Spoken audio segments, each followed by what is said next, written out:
Terminada a refeição, todos fizeram o que habitualmente era o costume: lavar os utensílios e guardá-los para a próxima refeição. Em seguida, em fila indiana, escovar os dentes, e um tempo de repouso ou alguma tarefa, como costurar um botão de roupa, que havia se soltado, ou outra atividade. Mas sempre à sombra das árvores, nunca dentro da barraca. Algum tempo depois, 3 apitos, e o Fernando Araújo, com o braço levantado. Sinal de reunião. Reunidos em círculo, os escoteiros escutaram a preleção do guia Fernando.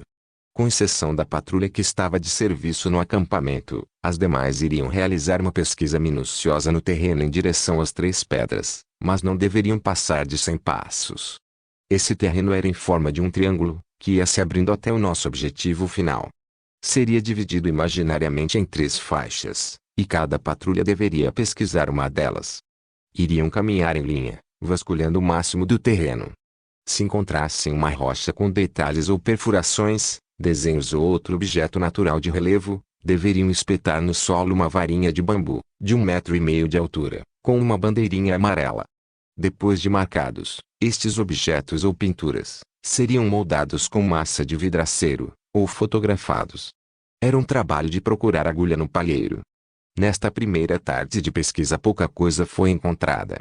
Algumas pedras com formato de pontas de flechas, outra com formato de machadinha, uma pedra redonda furada, e um desenho do que parecia ser um cateto ou porco do mato, inscrito numa rocha mais alta. Foram 4 horas de pesquisa de campo, e cada escoteiro se esforçava ao máximo para não perder nada de vista. De pequenas a grandes pedras, alguns troncos e capões de mato, tudo era vistoriado, sendo às vezes retirado do local e depois reposto, para manter a área do mesmo modo como a encontraram. As grossas meias de escoteiro utilizadas, evitaram muitos arranhões e cortes nas pernas, e em alguns casos era necessária a utilização dos bastões, para revirar a peça a ser estudada. Aquele talhão pesquisado ficou com muitas bandeirolas de localização, dando a ideia do que iríamos encontrar nos próximos dias. Um resto de objeto, localizado pelo Écio, parecia ser de uma vasilha própria para água, um sinal que os antigos habitantes utilizavam-se daquele caminho para ir até o rio. Sabíamos que aquele rio, mais para cima, passava no meio das rochas que queríamos pesquisar. As patrulhas estavam animadas, já que no dia seguinte deveriam pesquisar no talhão mais próximo ao morro, demarcado pela chefia, e que lá, novos achados deveriam acontecer.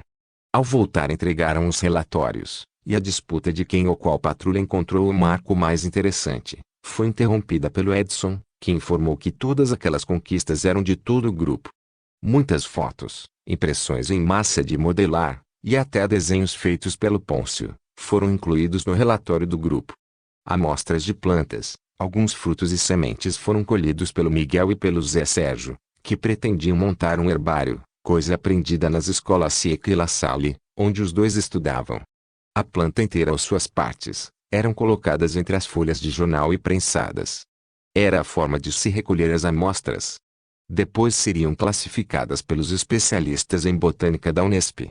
Quem ficou interessado nos achados do primeiro dia foi o Cláudio, já que ele era acostumado a frequentar aquela área e nunca tinha visto nada daquilo. Entregue os relatórios, os escoteiros foram dispensados para um breve descanso.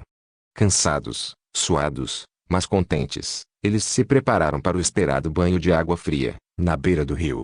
Alguns se preocuparam em observar as suas margens. Talvez algum sinal dos antigos habitantes fosse encontrado, e não deu outra. Uma pedra lisa com um cavado em forma de bacia, toda trabalhada, com círculos concêntricos, jazia a uns 3 metros do riacho, provando que aquela corrente de água deveria ter sido mais larga. Mais fotos, e decalques como gesso, que o Toninho Simões havia levado, para imobilizar algum osso quebrado. Mas como havia levado muito gesso, e havia outras maneiras de imobilização, pôde ceder aquela quantia para fazer os moldes. Após o banho de todos, revezando sempre por patrulha, quando alguns ainda lavaram algumas peças de roupa, os rapazes voltaram para o acampamento saborear o jantar. A fome era tanta que fizeram coro: janta, janta, janta. Com as panelas colocadas sobre o fogão, eles fizeram fila, e foram tendo seus pratos completados com as iguarias preparadas pelos cozinheiros improvisados da patrulha do cão: arroz, linguiça no molho de tomate, e mandioca frita. Para beber, suco de laranjas colhidas no quintal da casa episcopal. Pena que não era época de amoras, porque lá existiam muitos pés, e que num descuido, ao se esfregar nelas, manchavam a roupa. Como sobremesa fatias marmelada ou goiabada, gentilmente cedidas pelo Vittorio Gasparini, do Empório Liberdade. Após a oração de costume, veio o ataque aos alimentos. Nessa hora o Menoque sempre alertava: vamos comer devagar, pois o estômago não tem dentes. Mas, enquanto ele falava, alguns já estavam no meio da refeição. Se tivessem problemas estomacais, iriam ser tratados pelo enfermeiro com água e bicarbonato, e depois levar uma bronca do chefe. O chefe Hugo anunciou: ninguém se levanta até o último acabar de comer a sua parte. Sabendo disso, os mais afoitos começaram a comer mais devagar. Assim não ficariam à toa na mesa, e se livravam da bronca do chefe. Com todos abastecidos de comida, suco e sobremesa, era hora de limpar o rancho, e lavar as panelas, pratos, canecas e talheres. Para evitar que alguma sujeira ficasse na tralha de cozinha, um lavava, outro enxaguava e outro revisava. Se tivesse tudo em ordem, a peça de cozinha era guardada, caso contrário voltava ao início da operação. De barriga cheia, um breve descanso, onde alguns cochilavam, outros arrumavam seus pertences, e outros conversavam. Se preparavam para a noite, para o fogo do conselho.